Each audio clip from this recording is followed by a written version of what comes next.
Okay, we're back with more Legends hits. Day 2.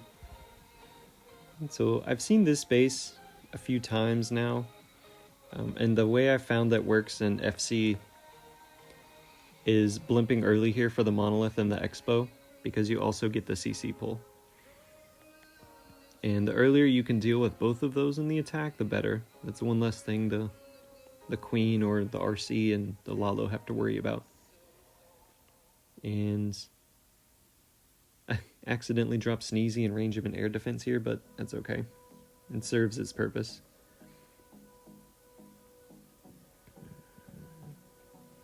So dealing with an Ice Golem and super minions here with a poison. Not worried about anything. And I do want my king to get the Town Hall here, but for some reason it didn't target the RC, so it did keep walking.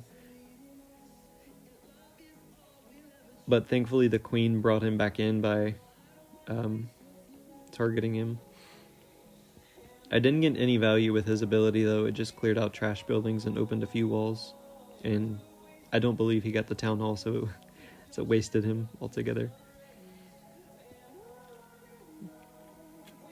But my goal here was to get Queen to the Spitter and the multi-archer tower. So I had to save my wall breakers. Then rage her up again. She's got 2 expos on her.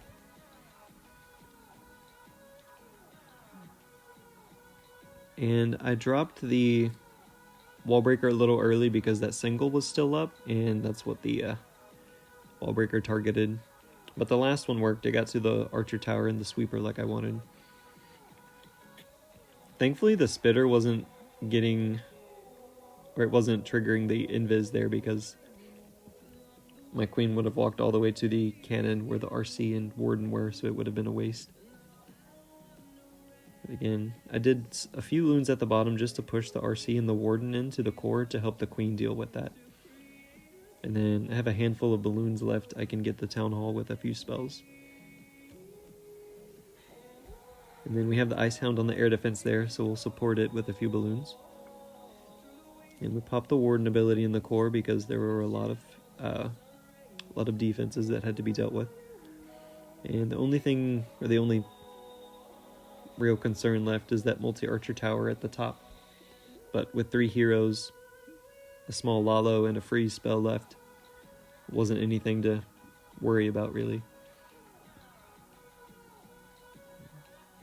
But yeah, that's at least how I've found the approach to be the best. I know the first time I hit it in Legends, I don't remember what I did, but it wasn't a triple. And so I found someone who had the base and I had to hit it a few times, but that's a very good approach.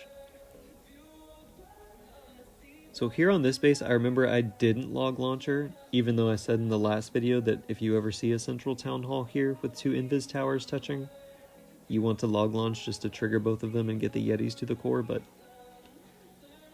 I used a flinger because there's value before that, and it helps with a funnel. And we used the Hog Rider again just to test for anything that could be pulled by the Flame Flinger. And my goal for the Barbarian King was to wall break him in that expo compartment, but he walked up, so that didn't happen. And I'm charging this compartment here, again, to take out the Minion Prince, is the air targeting hero. So that's one less thing the Lalo has to worry about when we do send it in.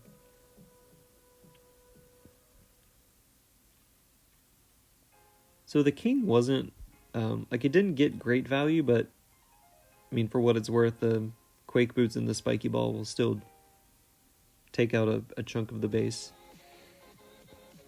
But here my queen gets in an awkward spot. She's getting locked onto by the single, the spitter is on her, healers are getting hit by the sweeper, she's fighting ice golems all while in range of the monolith, so I'm thinking I have to start soon.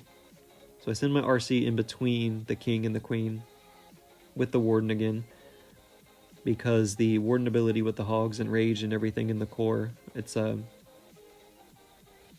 value that I couldn't get with just the Lalo, so I had to send it in. I did miss the Hound and the Headhunters in the Warden ability, but that's okay. I got everything else. Yeah, and then after everything gets through with the core, the only thing remaining on the back end was the expo that I was worried about.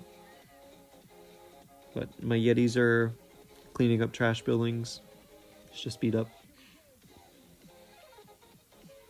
And another thing about using the ground warden, like for example here, the healers will switch to him.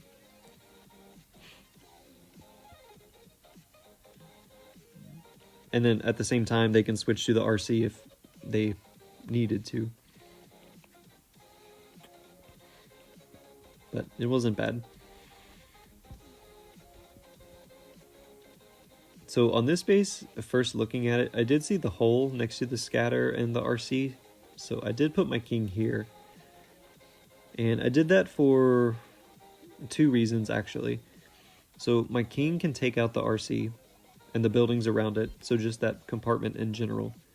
And then we do get the early CC pull. So we'll just let that play out.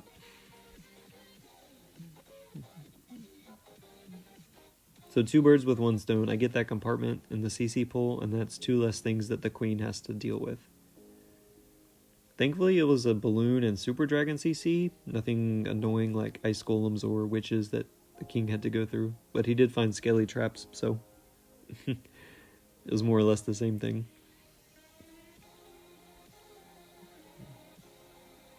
And then while this is going on, I'm looking for trying to find the best path for the RC and the warden. And I believe I end up starting at the ricochet cannon and then just working from like 10 to 2. And the queen here I funneled to the town hall just because there isn't any crazy damage that she's going to be under the whole time. I mean an expo and the multi-archer tower, but that's not a problem. I still have 4 rages left, so not concerned. And again, to note there very quickly, the boogers pulled the poison tower early, so it didn't shoot and hit the king or hit the queen and my healers. So I don't think there's a better pet for the queen.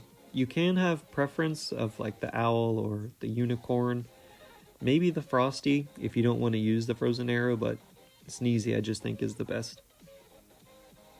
And there are plenty of other people who are better with the army that might have different recommendations, but it's worked very well for me so far.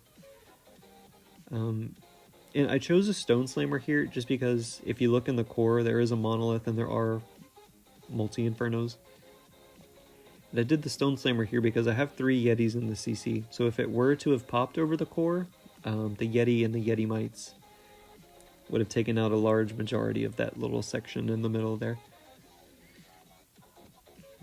And I did send a few loons and the hounds all together with this because the core was it was a lot to get through, and I didn't want to risk just the hogs and the RC by itself.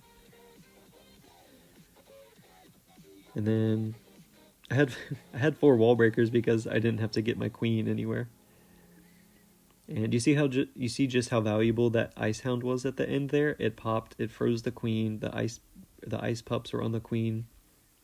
And then yeah. So I had 3 heroes and a few balloons. The Yetis were still alive.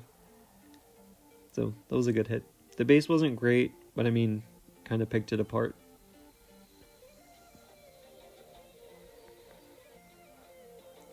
I think I flame flingered this base. Yeah, so if we look up here at this little corner, I put a flame flinger here. We do the hog first, obviously, to test for anything, and we did find a Tesla, so that's good.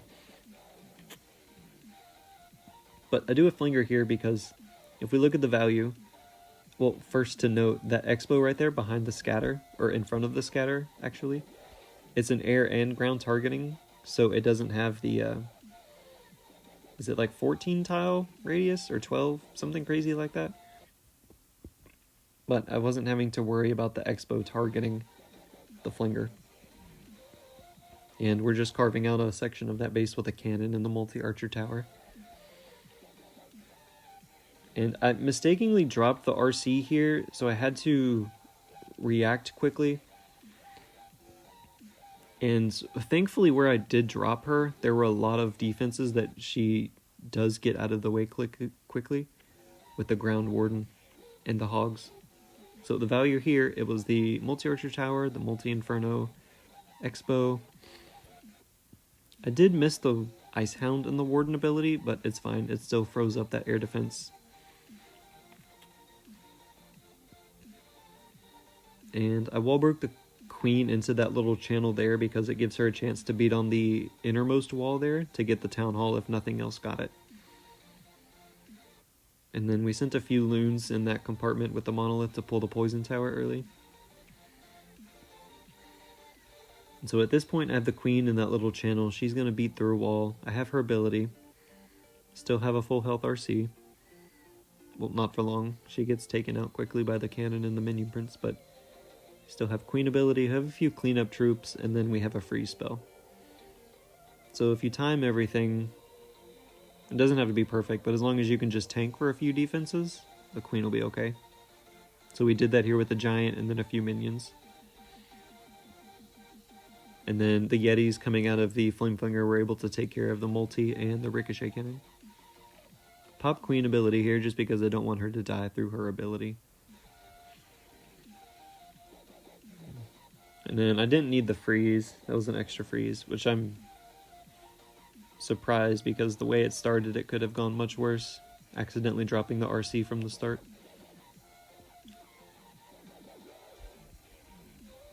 But yeah, I don't think...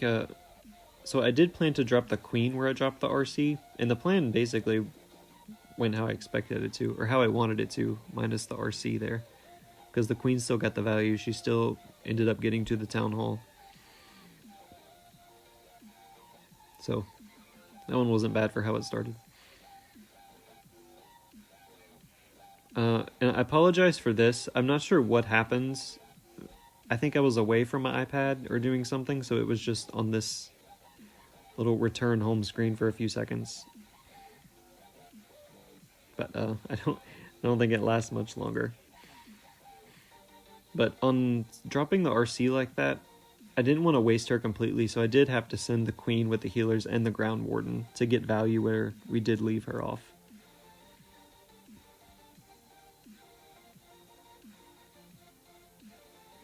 And then on this base, if you look at 6 o'clock, you get very good flinger value. So again, like to start, we'll do the Hog Rider, and then we'll do the Flame Flinger. And we do find the entire Tesla farm here. I had to send a few more troops just to pull the other 3. And so while the Tesla farm might be annoying, it's just saving the back end from a Lalo having to push through 5 extra buildings. So that's very good.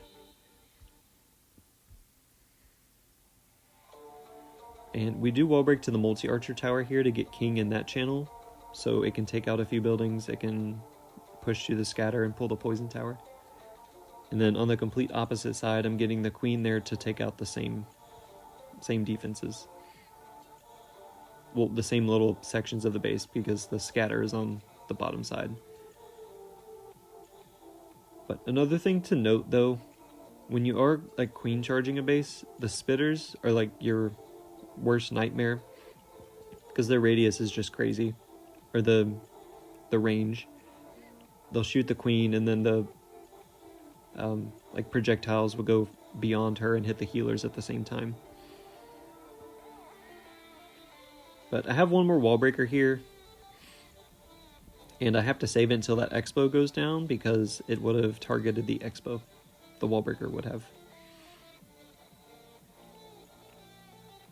So I have to invis my queen here. Her ability does go off just because of the town hall and all of the damage she was under. And I think I send the RC and the warden from top side so that way they're working through the town hall. Yeah. My queen is dead though, so we're relying on the clones now to get value. And another reason I sent RC from the top is because it was pulling the healers a little bit, so they're getting a little more value for what it's worth. And then like always, pop the warden ability. Try to catch the hound, which we did thankfully, because we'll use it as a back-end tank for a few balloons.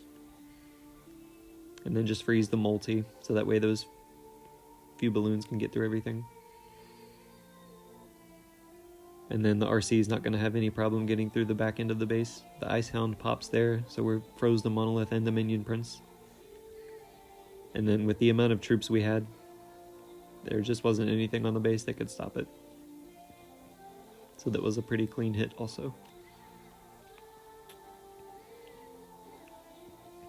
Don't think there was anything I would have done differently. Now, had I not found the Tesla farm, I mean, it still would have been great value either way. We had 2 cannons and a multi-archer tower and the poison tower, I believe.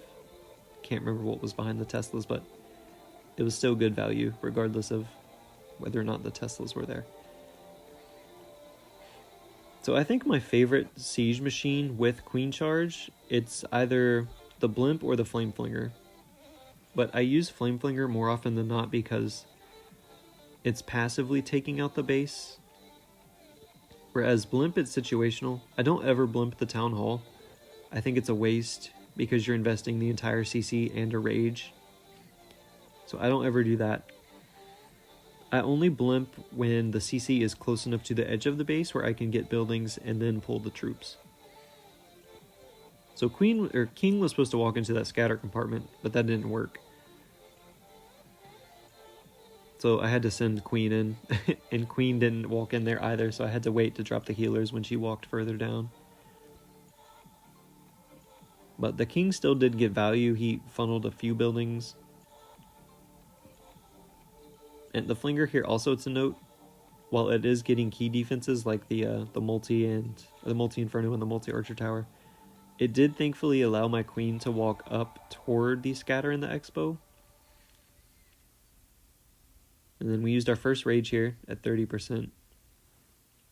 So, not bad.